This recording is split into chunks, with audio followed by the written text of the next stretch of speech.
Dépêche-toi. Swan!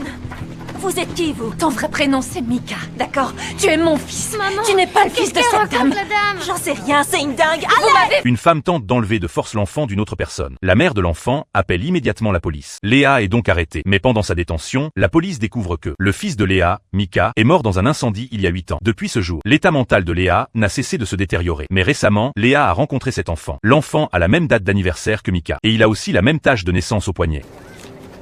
Léa est convaincue que c'est son fils. Elle soupçonne même que cet incendie a forcément été provoqué par quelqu'un qui a profité du chaos pour enlever l'enfant. Pour découvrir la vérité, Léa, pendant leur fête d'anniversaire, s'introduit directement chez les Cameron. Elle découvre que cette femme avait suivi le même cours qu'elle. Vous avez suivi un cours de yoga prénatal ensemble? Oui, jusqu'à ce qu'elle arrête de venir. Alors vous vous êtes dit qu'elle avait peut-être volé le vôtre? J'ai entendu parler de femmes qui étaient tellement désespérées de ne pas pouvoir avoir d'enfants qu'elles découpaient le ventre d'autres femmes.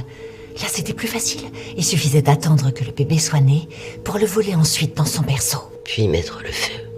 Exactement. À ce moment, Léa est certaine que son fils a été volé. Elle doit donc récupérer son enfant. La police, impuissante, décide de rouvrir l'enquête. Le lendemain, il s'apprête à ouvrir la tombe de Mika pour une comparaison ADN. Mais l'oncle de Mika arrive furieux. Il tente désespérément d'empêcher la police d'ouvrir le cercueil. Athéna lui dit qu'elle le préviendra dès que les résultats seront disponibles. Vous n'aurez aucun résultat. Pourquoi? Le cercueil est... vide.